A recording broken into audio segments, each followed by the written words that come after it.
მოგესალმებით ძვირფასო ტელემაყურებლებო, ჩვენ ვართ სტუდიაში გზაგასაყართან და ვაგრძელებთ გადაცემათა ციკლს ბიბლიური გზაჯვარედინები. ჩვენ სტუმრად გვყავს თეოლოგი გიორგი გვასალია. გიორგი, მოგესალმებით. მოგესალმებისთვის. ჩვენ ვაგრძელებთ თხრობას და დღევანდელ გადაცემაში ისრაელისა და იუდეის სახელმწიფოების ურთიერთობაზე იქნება საუბარი. ჩვენ ვიცით, რომ ისრაელი და იუდეა გაყოფილია ერთმანეთისაგან და ისრაელში იერობოამის მეფობის შემდეგ არის ერთგვარი სულიერი დაღმასვლა, ლევიტელები განდევნილი არიან, ყველანი თითქმის იუდეაში არიან თავმოყრილი და ეს ორი სახელმწიფო ესეთ დამოუკიდებელ სახელმწიფოებად ჩამოყალიბებული ერთმანეთთან მტრობის რეჟიმშია და ზოგ შემთხვევაში მეზობლებს იხმობენ ერთმანეთთან სამტროდ. თუმცა რაც ახლა უნდა დღეს რაზეც უნდა ვისაუბროთ დღეს, აქ რაღაც შეცვლილი არის სურათი იუდეის მეფე და ისრაელის მეფე ერთობლივად გეგმავენ ლაშქრობას.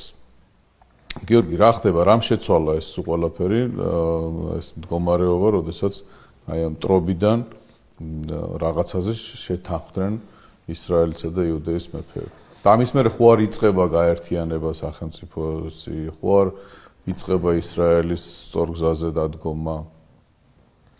კი, ძალიან საინტერესო მნიშვნელოვანი კითხვა მამანდრევნიდან ჩვენ ამ საკითხის დაძვრა სხვა კონტექსტშიც მოგვიწევს მოგვიანებით. და შეგვიძლია ხომთლიანობაში რაღაცა დეტალი გამოვკვეთოთ. ჩვენ გავიხსენოთ რა გააკეთა და რატომ გააკეთა, რაც თავარია, ეს ახლა სწორედ სამისოთ გვჭირდება. გაყოფილი ჩtildeო სამეფოს პირველმა მეფემ იორაბამ პირველმა, როდესაც მან რეფორმები გაატარა, ჩვენ მაშინ ვამბობდით, რომ ამ რეფორმების ძირითადი მიზანი იყო ისრაელის არა როგორც ცალკე არსებული სამეფოს, არამედ თავარია ხალხის მოსახლეობის გათიშვა მომხდარიყო იუდას სამეფოს ხალხისაგან, ანუ თანამოძმეებისაგან. იმას იქ ჩვენ მაშინ ვისაუბრეთ რაღაცა ტონის რეფორმები გაატარა, რომელიც ძირად და მძიმედ დაუჯდა ისრაელს, მაგრამ თავარი იყო ის, რომ გათიშულობა ჩამოვარდა, ღრმა გათიშულობა ჩამოვარდა ისრაელსა და იუდას შორის, რასაც მოყვა დაპირისპირება იუდას და ისრაელის მეფეებს, ანუ ამ ორ სამეფოს შორის. და ჩვენ მაშინ ვამბობდით, რომ ასე ჭადრაკისებულად გადანაწილდა მაშინდელი ახლო აღმოსავლეთის პოლიტიკური რუქა, ერთმანეთის ბუნებრივი მოკავშირეები აღმოჩნდნენ ისრაელი და ეგვიპტე და იუდა და არამი, ანუ სირიის სამეფო. პინიკია ორივესთან კარგ ურთიერთობას ინარჩუნებს, გაღმას რაც შეეხება გალაადი ისრაელს ეკუთვნის და ეს სირიისათვის სწორედ ის სივრცეა, რომელსაც თვალი აქვს დადგმული და იუდას ეს ძალიან ჭირდება. მეორეს მხრივ ედომის სამეფო, აქეთ მისაქვია იორდანის გადაღმა, ედომის სამეფო და შემდგომ მოაბის ისა ქვემოთ მოაბის სამხრეთი პრობლემებს უნდა უქმნიდეს იუდას სამეფოს და ეს ისრაელისათვის არის ხელსაყრელი. ომრის დინასტიამ თავის დროზე სწორედ აი ამ სივრცის გადალაგების პოლიტიკა წარმოგვიდგინა.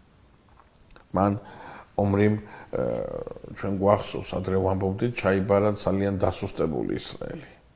შიდა ომებით, სამოქალაქო არეულობებით, ეკონომიურად ძალიან გაღატაკებული, ძალიან მძიმე მდგომარეობაში ჩაიბარა ისრაელის სამეფო.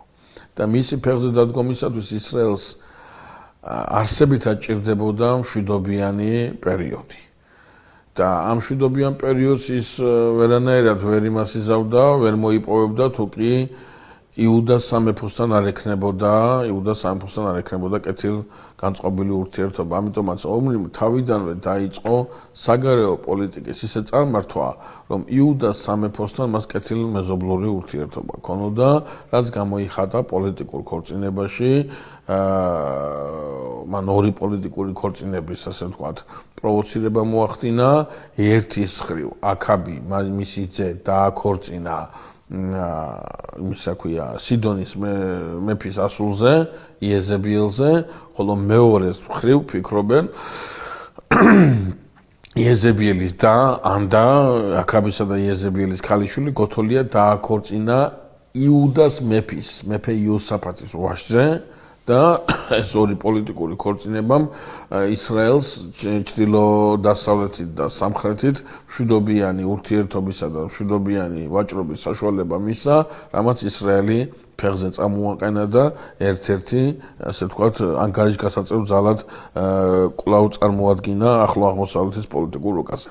აქედან მომდინარე, ეს პოლიტიკა მანამ სანამ ეს დინასტია არსებობს ისრაელში, ომრის დინასტია არსებობს, ამ პოლიტიკას არც არავისთვის გადაუხედია. არც არავინ ყოფილა ესეთი, რომელიც ამ პოლიტიკას ერთგვარად გააკრიტიკებდა და შეეწინააღმდეგებოდა. მაგრამ სწორედ ამ პოლიტიკის მიღმა ერთი რაღაცა ისეთი ხდება, რომელიც უკვე ვახსენეთ და რომელსაც ვერ ხედავენ, მაგრამ სხვა ხედავს, რომელიც მიგვითითებს, რომ აი ეს გადალაგება, რაც ომრი მოახდინა, საკმაოდ საშიშია იმ მომავლისათვის, იმ პერსპექტივისათვის, რომელიც იერუსალიმისთვის არის მნიშვნელოვანი.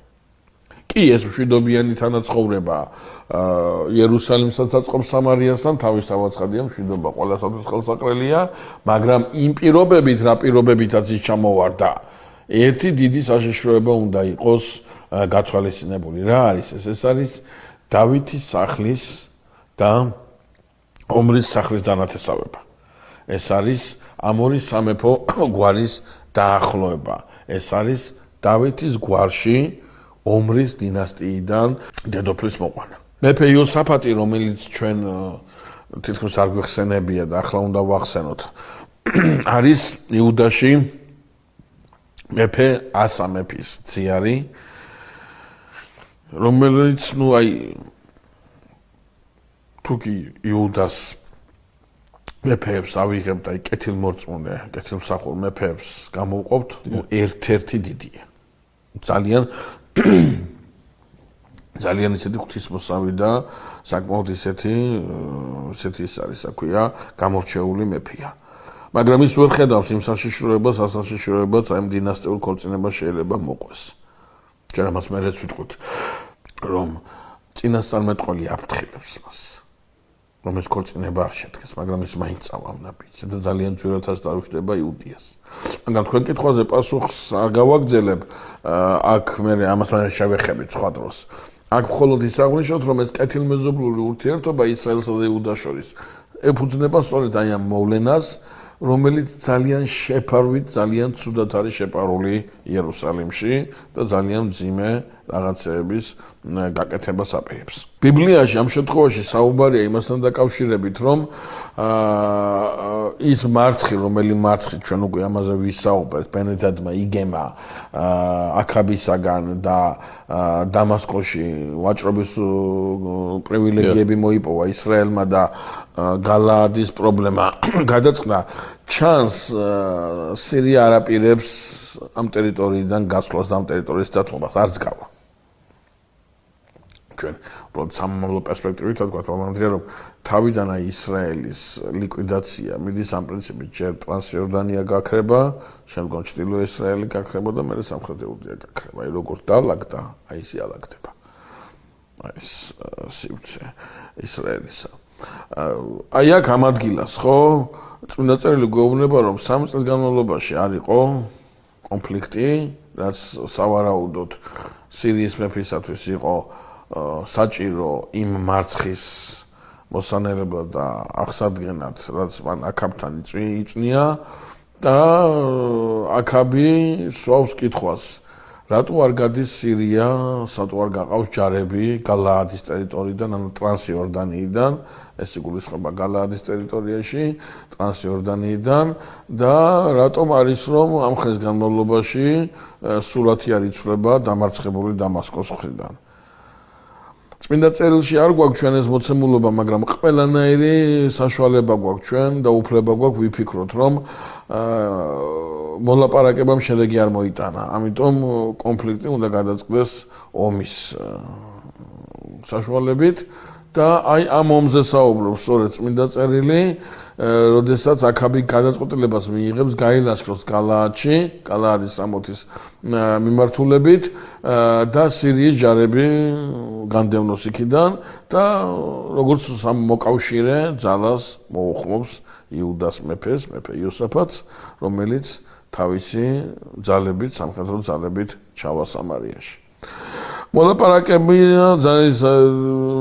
აქაბსა და იოსაფატს შორის, ანუ ისრაელის მეფესა და იუდას მეფეს შორის საკმაოდ ბიბლიურ ენაზეა გადმოცემული, როდესაც იოსაფატს ეკითხება აქაბი, წამოვა თუ არა მასთან ბრძოლაში და იოსაფატი პასუხობს, რომ რა გაყო მისი ცხენები და ძალიან მობიერია ხო იოსაფატი და ესეთი რბილია ურთიერთობაში აქაბთან ესე ჩანს ხო. კი ასეთია ნამდვილად ის ცხოვრებაში ასეთი იყო წინასწარმეტყველს ახლა მამამისი უფრო ხისტი იყო. მამამისი წინასწარმეტყველს ციხეში სასწავლს ციხეში, მაგრამ არც უსმენს ყოველ შემთხვევაში და დამყოლია უფრო და ესეთი ხასიათის არის აი ძალიან ესეთი.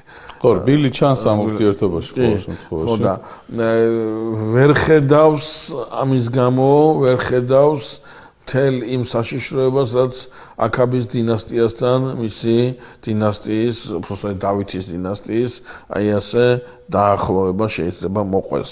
და ეს არის ესე მისი ერთ-ერთი ერთგვარი ესე იგი უარყოფითი მხარე. პასუხი იოსაფატისა იყო, რომ საკმაოდ დიდი ძალით შედიოდა აქაბი გალაადის ტერიტორიაზე პრობლემის მოსაგვარებლად. და აი აქ წმინდა წერილი ერთი ამბავის თხრობას იწყებს, რომლის გამოც ჩვენ ყურადღებას ვამახვილებთ აი ამ ეპიზოდზე და რომლის გამოც ჩვენ ბიბლია რაღაც ძალიან საინტერესო თხრობას გვთავაზობს. საქმე ის არის, რომ აქაბის წინაშე წარმოდგენილი არიან წინასწარმეტყველები, რომლებიც აქაბს ეუბნებიან, რომ გაილაშქროს გალაადში და ღმერთი ხელში ჩააგდებინებს მათ. ჩვენ თავის ძოზე საუბრობდით ეგრეთ წოდებულ ცრუ წინასწარმეტყველებზე. ეგრეთ წოდებულ მაშინდელი დროის ანალიტიკოსებზე, მაშინდელი დროის პოლიტოლოგებზე, ფუტუროლოგებზე და ასე შემდგომ და ჩანს ეს კომისია ყავს მას მოწვეული, რომლებიც პროგნოზს იძლევიან აქაბისათვის, დამაიმედებელ პროგნოზს იძლევიან, რომ მათი განათვლებით და ინფორმაციის ანალიზით, რომელიც მათ გააჩნიათ, წესით ისრაელმა გამარჯვება უნდა მოიპოვოს.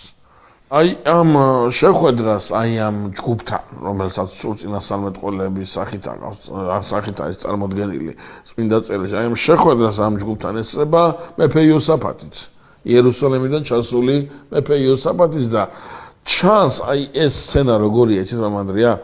ჩანს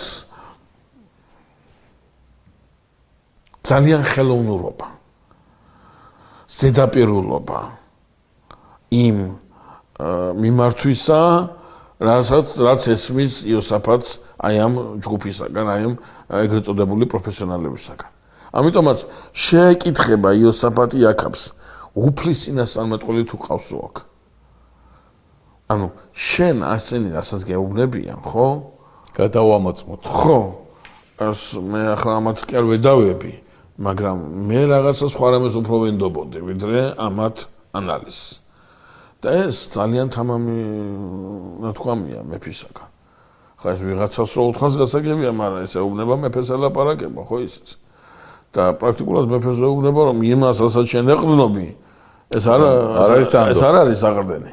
ამას არ უნდა ეყრდნობოდეს შენ. და საოცარია აქაბის პასუხი.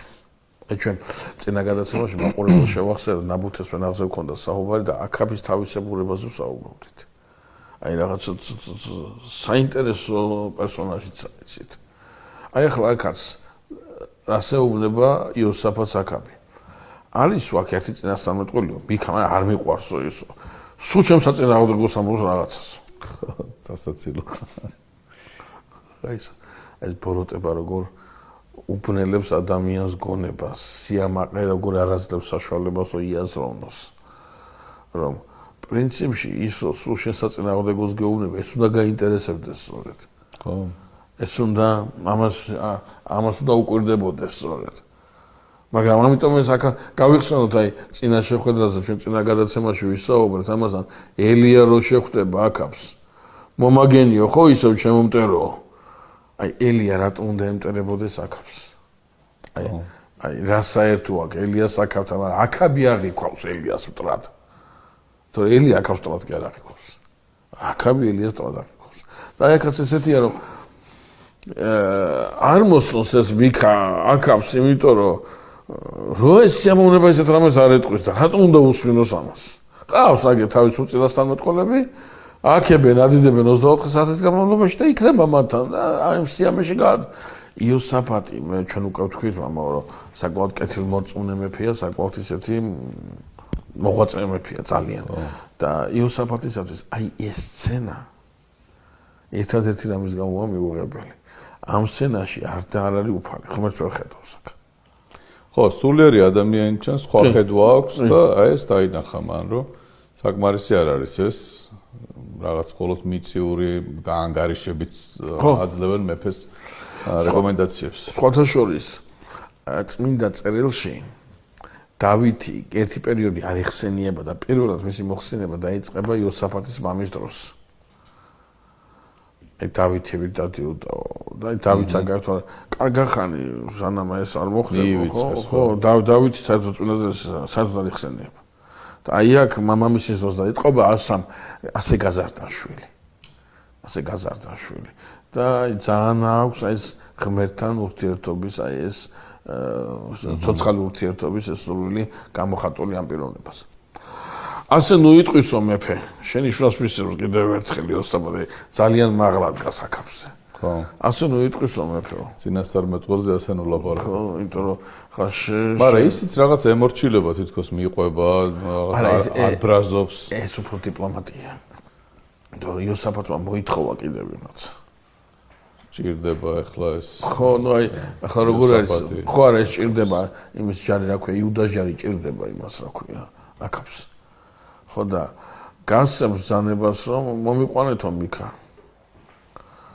და წავლე რომ მიქა მოიყვანო და ამასობაში აქ ვინმე სედეკია გამოხდება და ასე დარქენსო ისრაელი არებს ჩამოიცვას თავზე რაღაცა ხო კებს ჩამოიცვა ასე დარქენსო და ეს რა არის ეს დღე იოსაფატისათვის ეს არაფერს არ ნიშნავს აბსოლუტურად აქაბისათვის ყველაფერი ხო ეს აქაბისთვის იკეთებს ამ რქებს.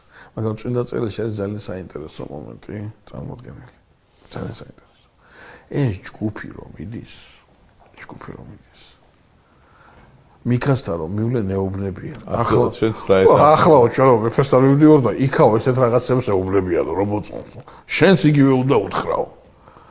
აი ძალიან საინტერესო. ხო, მატრაბაზობა ერთგვარი რა, რქების წამოწმა თავზე რაღაცა იციან მეფე როგორ მოაწონონ თავი და ახლა ეს მოკლედ ისე გაგულისდა რომ ეს წარმოდგენაც კი დადგა რა. შენა უფრო წინასწარმეტყველს ეუბნებიან. რომ იქ რო ის უნდა გაიმეორო. ხო. ხო და ეს არის ძალიან საინტერესო. აი, გაგვახსენდება ბრმად შობილი რო განკორნა მაცხოვარმა სასამართლოს სინედრი იმას ასეუბნებიან. ჩვენ ვიცით რომ ეს კაცი ცოდვილიაო. შეერა ანუ განმეჩერი გამოტანილი ამის გამომდა თავის დაქიცინება მარტო. ხო. ამან თავი აი სასამართლოს მეტი ფუნქცია კი არ აქვს ამას. ხო. აქ კი არის იძიებენ იმას. არა ამათმა იციან უკვე რომ ეს კაცი ცოდვილია. ხო და შერა სიტყვა. დაგვეთანხმები თუ არ დაგვეთანხმები? აი რაღაცა ნამდვილი თავისუფლება რა არის, ოდესაც რაღაცა ნივთს გაჩვენებთ. კი უნდა გითხრათ რომ ეს ნივთი კარგია, ხო? ასე კითხვა კი უნდა დავსვა, უნდა შეგეკითხოთ. აი როგორ ფიქრობთ ეს ნივთი როგორია? ამ დროს აღარ თავისუფალ თუ მოგეუბნები ეს ნივთი კარგია, ხო? ანუ მე წინ და წინ განიშნებ. აქ ესეთი განწყობა. ხო, რა განწყობა მჭირდება მე. ხო და ამ წინასწარმეტყველს ეუბნები რომ იქაო ასეთი განწყობა არის, რომ შენ ხელი არ შეგუშალო იქაო. მიდი თვითონ აქავს ასიჭირდება. თვითონ აქავს ასიჭირდება ეს ხო სინამდვილეში ტყუილია, სიცრუეა. და იმ ფოროტების კიდევ ერთი მახასიათებელი რაც სიამაყეს დასდევს ყოველთვის თან. ამაყი ადამიანი ილუზიაში ცხოვრობს და უტყბება ეს ილუზია. ხო, თვითონვე დგამს იმ სცენას, რომელიც ატყუებს. ხო, რაღაცა და რამე თუ შენ ხომ ის სიამაყე გამომხიზლდება ეგრევე. ამიტომ იმას არ უნდა გამოფხიზლება, აი ჭირდება ილუზიაში ტკბილად მშვენივრად ყოფნა. მიქა ეტყვის რომ არა მხოლოდ მას გაიმეორებს, რასაც უფალი ათქმევინებს. სხვა რამის თქმელად არ მიდის ის იქ. და რომ მივლენ. ტყვა იოსაფატიც მაინც შეხედავდა, უფლეს წინასწარმეტყველს სხვანაირად შეხედა. და აი დამოკიდებულება ძალიან გავს აქაბის, აი ელიასო შეხვდება, მაინც უფრო აი მიქასაც აი ასე აქტებულად ხდება და აი ასე უარყოფითი იმით ხდება.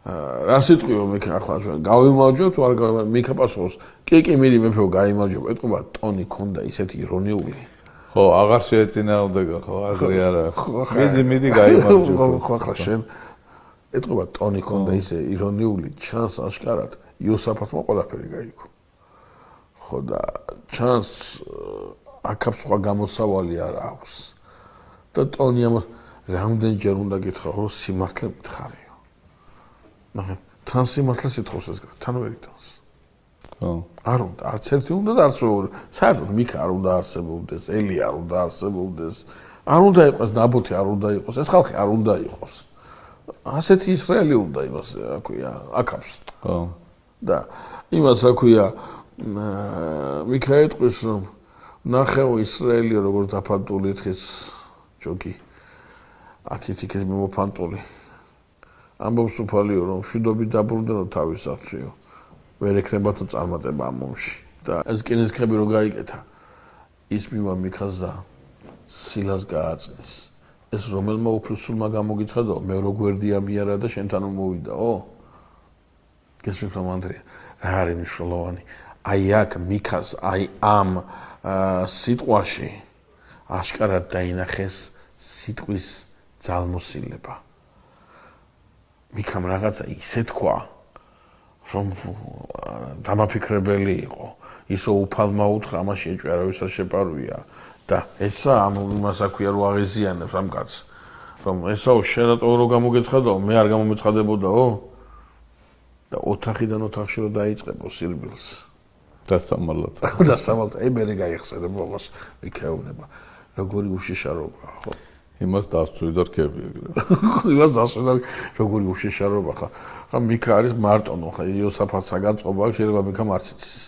აი მარტოა ახლა აქ ეს რა ქვია გადარეული რა ქვია მეცნიერები და ისინი აქ აქაბი არის და საერთოდ არ მოეკითხება ჭეშმარიტებასთან მიმართებაში და აი ახლა ალბათ უნდა ეს კიდე რქების. კიდე რქების არ ვისაკითი საგიჟეტია ხო და ეს ხო და ხა მიქა იმიტომ ლაპარაკი არ ღირს და მაინც ალაპარაკებენ და აი ეს საოცარი უშიშარობა მიქა ამბობს იმას შეიძლება ამის გულს ძალიან ძიმე დღეს ჩავარდეს მაგრამ უნდა ჩავარდეს, იმიტომ რომ ღმერთს მსახურება ამით. აქ ერთი ძალიან საინტერესო გამოცხადებაა წმინდა წერილში წარმოდგენილი, რომელსაც განსაკუთრებული ყურადღება უნდა მივაქციოთ.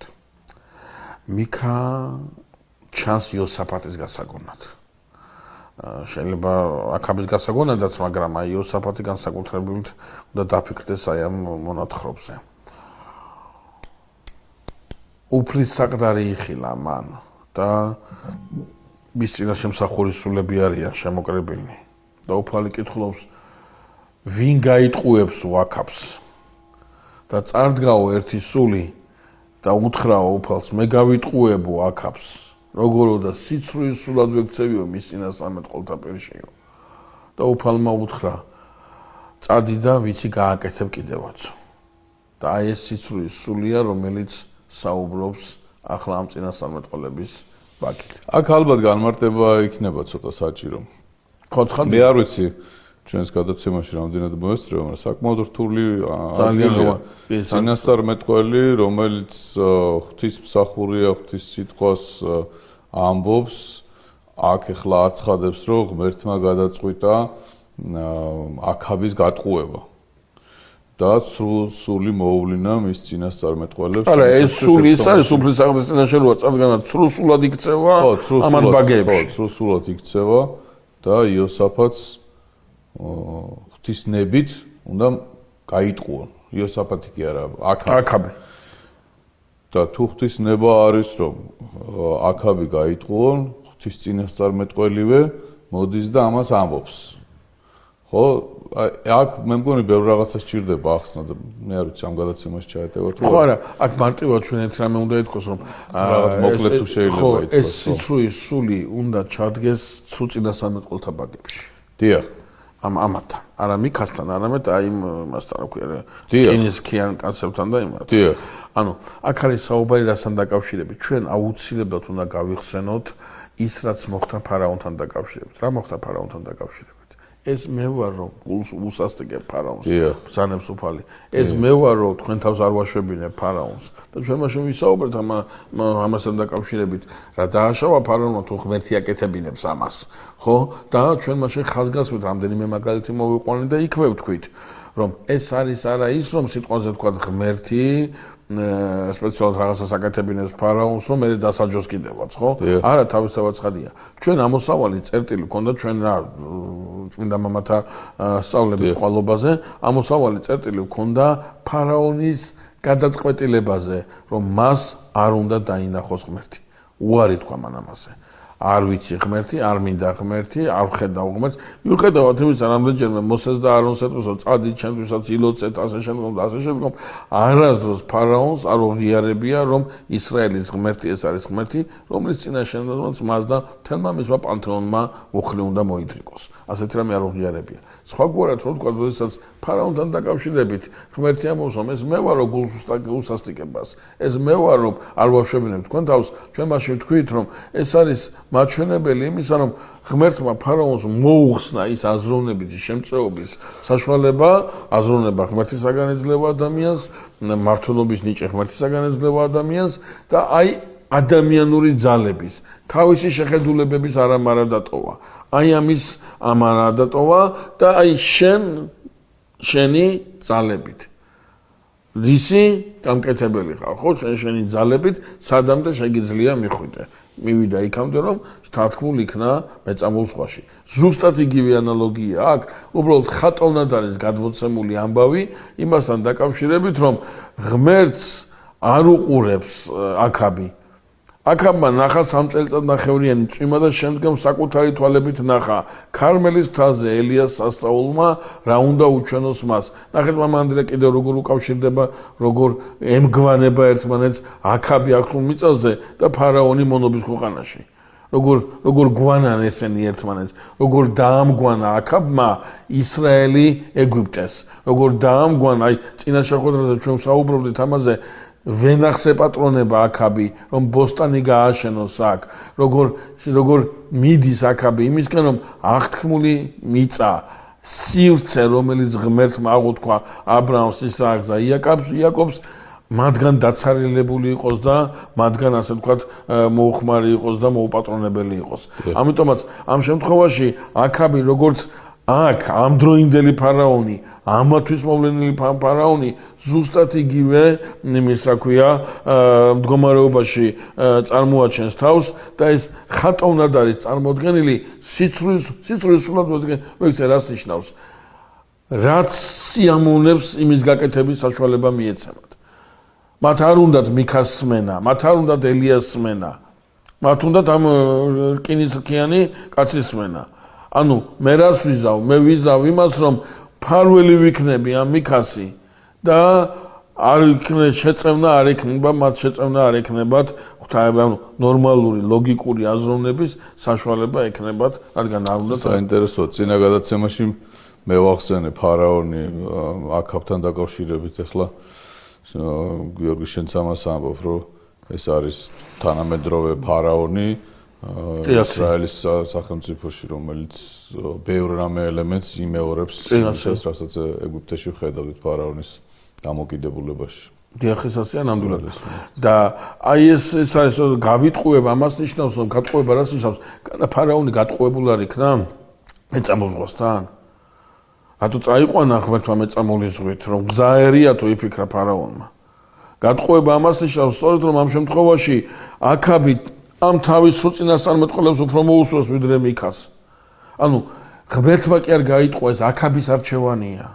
რომ ამათ უსმინოს, ელიას არ უნდა უსმინოს, მიქას არ უნდა უსმინოს. იმიტომ რომ მას გამოცდილება აქვს უცხო მის ზურგს უკან არის ერთ დროს გაპარტახებული და შემდგომ ფეხზე წამომდგარი ისრაელი იმ პოლიტიკით რა პოლიტიკასაც მამამისი და თვითონაც წარმოებდა. და ვისი იმედი უნდა კონდეს მიქასი და ღმერთის თუ იმ გამოცდილების რომელიც ხელშესახებია. მაგრამ ამ გამოცდილებაში ავიწყება შიმშილობა, ამ გამოცდილებაში ავიწყება ქარმელისთა, ამ გამოცდილებაში ავიწყდება ელია, ამ გამოცდილებაში ყურადღებას არ აქცევს იმას, რომ მიქას არ მოусმენს, იმიტომ რომ უბრალოდ არ სიამოვნებს. აი ამის ამარადატოა მამა. აი ამ თავის ზრახვების ამარადარჩა აქაბი. ამიტომაც გასცემს ბრძანებას სიმწრის პური აჭამე და სიმწრის წყალი ასვით მიქას სანამ დავბრუნდები ომიდან და მიქა მეფესაც არ ერიდება ისე როგორც დაბუთეს არ მოერიდა. თუ დაბრუნდი ცოცხალი ჩემთან სულაც არ ვლაპარაკია მართლა. შენ ვერ დაბრუნდები შენ ამ იმაში დაასრულებ შენს მოღვაწეობას.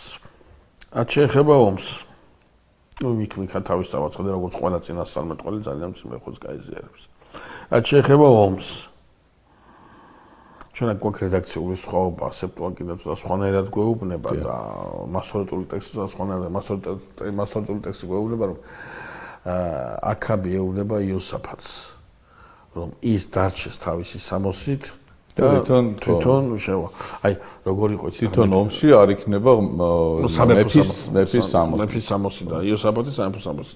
ესაც ზაკრობაა რაღაცა, იმიტომ რომ მეფეზე უნდა მიიტანონ ამ ზაკრობას კარგად გამოხატავს სწორედ სეპტუაგინტა. სეპტუაგინტას თარგმანის მიხედვით აქაბი და იოსაფატი სამოსლებს სულიან ერთმანეთში. იქ სამოსლებს სულიან ერთმანეთში, გესმით?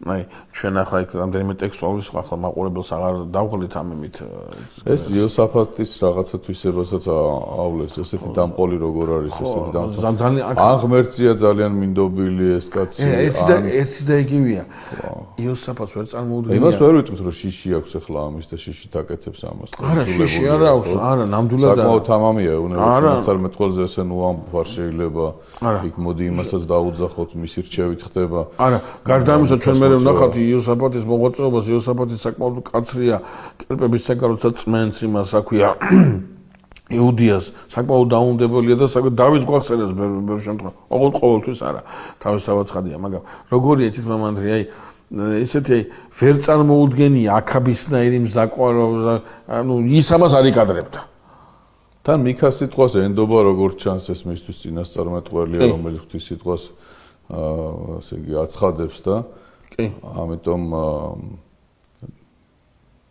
მიდის ამას და ძალიან იმედიანად არის ხო ძალიან საინტერესო იმიტომ რომ მიქამ თავის წინასწარმეტყველებაში იოსაფატზე არაფერი არ თქვა აქაბის არაფერი არ თქოს კი აქაბზე აქ აქცენტი გაკეთებული და შეიძლება აქაბი ამიტომაც ეუბნება ტანის სამოსი გავცვალოთ ბერძნული ტექსტის მიხედვით ან და მე გამოვიცლიო რომ მაინც ახლა იმ რაღაცა თქვაო თვალი არ მეცესო რაღაცა უნდა გქონო ხო ვერ გავიგებთ ამ შემთხვევაში ან ერთი ან მეორე თავარი რა არის იცით თავარი არის რომ აქაბის განაზრახი გამართლდება ნაბრძანები აქვს მეფეს მოწინააღმდეგე ხვდა რომ იერიში მიიტანონ მაინც და მაინც აქაბის წინააღმდეგ.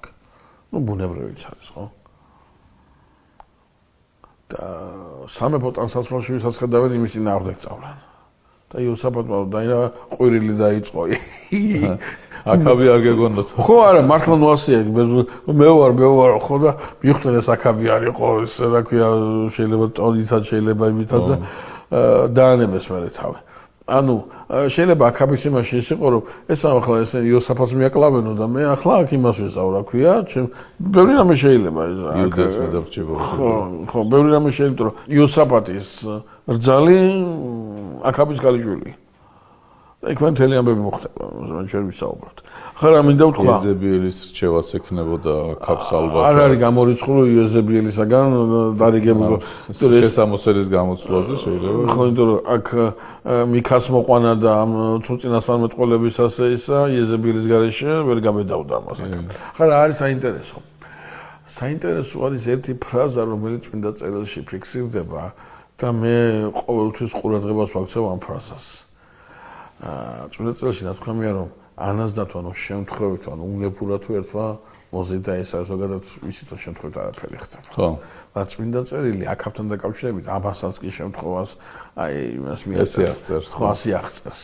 მეტი აქავს მეტი მას ფრაზასაც აღარ განუკუთრებს მისი მოღვაწეობის ბოლოს და მოზიდავს ის შვილს და ნაწიბურში ჯაჭვისპირაგის ნაწიბურში გაატანს ეს ის არის აქაბი დაიჭრება თავის მეეტლეს უბძანებს რომ დაჭრილი ვარ და გამიყვანე ეტლიდან გამიყვანე ბრძოლისველიდან და გაიყვანს და რომ მიდის ეს სისხლი იწრიტება მიმაში რა ქვია ეტლში აქაბს მიიყვანენ და უკვე სული აღმოხდება, აქაბი მოკვდება ისევე როგორც ეს ნაწილასწარმეტყველები იყო, მაგრამ აქ წმინდა წერილი მეორე წინასწარმეტყველებას გაცილებით უსვავს ხალხს, რომ ეს ეტლი გარეცხეს და მეძავებისაგან ნაბანი წყლით გარეცხილი ამ ეტლის სისხლით ჩამორეცხილი აი ძაღლები ლოკავდნენ ზუსტად იქ, სადაც დაბუთე ისრაელის სისხლს ლოკავდნენ ძაღლები. ასე დაასრულა ცხოვრება მეფე აქაბმა, რომელმაც ბევრი რამე აკეთა იმისათვის რომ ისრაელი კიდევ უფრო დიდ სიმაღლემდე აიყვანა, ბევრი რამე აკეთა იმისათვის რომ ისრაელი კიდევ უფრო გაეძლიერებინა, მაგრამ სახეზე შერჩა კიდევ უფრო მძიმე მდგომარეობაში შეყვანილი ხალხი და ჩვენ ცოტა მოგვიანებით ვნახავთ. აღმოჩნდება რომ ეს ხალხი უკვე აღარ არის კმაყოფილი იმ ძლიერებისა და იმ პოლიტიკისა, რომელსაც ომრის დინასტია ატარებდა ისრაელის სამეფოში. და ბარემ აქ ვთქვათ, რომ მალევე გამეფდა ისიძე ახაზია, რომელმაც 2 წელი მეფა და ხო ეს ახაზია იუდეაში მალე გამეფდა იორამი. ხო, ეს არის იმის ჩვენ მე იუდას იმას ეს ახაზიაზე მე ჩვენ ვისაუბროთ ამ კაცს. ამაც არაფერი არ უკეთებია გარდა იმისა, რომ მეორე სართულიდან გადმოვარდა და ფეხები იტკინა. მეტი დამახასიათებელია. არაფერი საინტერესო. მეტი არაფერი საინტერესო. არა საინტერესო ერთი არის იმას ისავს რა ქვია ბაალ ზებულთან გააგზავნის თავის მას რა ქვია წარმომადგენლებს განიკურნებოდა თუ არა. და ელიას ეუბნება ღმერთი დახვდიო უთხარი მეტი ვერავინ ნახაც უისაკეთ. არავინ არ იყო ისრაელში ბაალზებულთან ვარ ასულიყავიო. ამიტომ ამბობს ღმერთიო ვერ გადმოხვალო იმ სარეცელი და აი მეტი აფერი უკეთებია გეუბნება მაგას ეს ჩამოვარდა მეორე სართულიდან და იწვა მერე და მოკვდა იმას ხო და საინტერესოებთან აგზავნი და კიდე საინტერესოა ესე მაგ რატომ მოხდი თუ ეუბნება და ვიღაც კაცი შევა რა ეცვაო ეტყვის ნელი აი ისევე ელია გამოვი მამაჩენ ეტყვა მამავისგან ახსოვს ამას ერიდეო ეს ჩვენიანი საშენოს არაფერს ხო საშენოს არა ცოტა საშენში კაციაო ხელსაც ვერ მოკიდებო მაგრამ მასაკენიო ხო და ელია რო ეტყვის პრაქტიკულად მეფეს ეტყვის რომ მოკვდებიო პრაქტიკულად შეიძლება კარგი შველის არაფერი ნუ პრაქტიკულად ესე ეს ძალიან კაი სიტყვებია ხანდახან ადამიანს რო ხედავ რომ ძიმე მდგომარეობაშია და სიტყვა არ ესმის რაღაც რჩევას არ იგებს მე მგონი არ უნდა დავამბალო უნდა უთხრა რომ არაფერი არ გეშველებაში და ამან შეიძლება გამოაფხიზნოს შეიძლება არ ვიცი ეგ უთხრა ახლა პრინციპში ჰელიაცინას ხო არაფერი არ გეშველება ხო თან საინტერესო ის არის რომ არაფერი არ გეშველებაში რა იგულისხმება პირდაპირ გაიგო ეს ახაზიამ პირდაპირ გაიგო მაგრამ სხვა რამე იგულისხმებოდა აქ მის დასაჭერად 50-ს გაუშვებს 50-ის თავს გაუშვებს რასთან ერთად ახაზი მეფე მოგიწოდებს რომ ჩამოდიო წინასწარმეტყველო მეფე მოგიწოდებს ჩამოდიო და ელია გახედავს და მე თუ წინასწარმეტყველი ვარ ჩამოვიდეს ახლა ცეცხლიო და დაგწვასო შენსა და შენი და მართლაც ეციდა ცეცხლი ჩამოდის და ეს პირველი 50 კაცი მეორე 50 კაცი ეს ელიას დაუკვირდეთ რა ეს ის თავის და ზეცი და ეს ცეცხლები ჩამოყავს და ბუთკავს ამ ხალხს საოცარი ახლობლობა აქვს ღმერთთან აი ეს ცეცხლი მოაქვს ზეცი და აწვივებს ამ სასოცა უნდა და როგორც უნდა აი ესეთ რაღაცა უნდათ იოანეს და იაკობს მათ სხვას ეუბნება სამაიტეროზე გინდა ჩამოვიყო და არ იცი თუ შეიძლება ელიას მაგალითს იმაშვებიან მეორები ხო შეიძლება და მათ სხვა ეუბნება არა ახლა სხვა რამე ახლა წყალობა მნებობს და ახლა არა მსხვერპლი მოდი ამ სამარიტელებს შემოუვაროთ ჩვენ. და ნუ ამოვწყვიტავთ სეციური წესწორი, ისო საჭირო იყოს. თქვენ ვერ დამასწრებთ მაგის გაკეთებას, ხო? და მესამე 50-ეული რომლება მუხს მოუდრიკავს და პატივი ეცე და დააფასო შენი მორჩილი სიცოცხლეო. მეც არ მიმაწვაო. მეც არ მიმაწვა ამათო და ელიას ეცხადება აღმოჩნდა ნუ გეშინიაო სადაც ჩადიო და უთხარიო რაც ჩავა ელია და ეტყვის ახაზიას რომ ალიკად მოხვალ მაგ სადაცენიდან აი ეგ დარჩებიო სადაც ახავა ეს დარჩებიო ამით წმინდა წერილი ასრულებს კიდევაც ამ მეფეზე საუბარს ვინაიდან თელი მისი მოღვაწეობა საინტერესო იყო იმით რომ გაგვაცნო კერპი ბეელზებული რომელიც არსებობდა თურმე ისრაელში და გაგვაცნო ელიას აი კიდევ სიახლოვემად. დიდი მადლობა გიორგი. ჩვენი გადაცემაც დასრულდა, თემაც ამოვწურეთ, მოვასწარით ამ თემის ბოლომდე მიყვანაც. შევახსენებ მაყურებელს რომ შესაბამისი საკითხავი შეგიძლიათ მესამე მეფეთა 22 თავში წაიკითხოთ. ჩვენ შემდეგ გადაცემაში ვისაუბრებთ უკვე ელია წინასწარმეტყველის ამ ქვეყნიური მოღვაწეობის დასასრულის შესახებ. ამით ვემშვიდობები მაყურებელს, კარგად ბრძანდებოდეთ მომავალ შეხვედრამდე.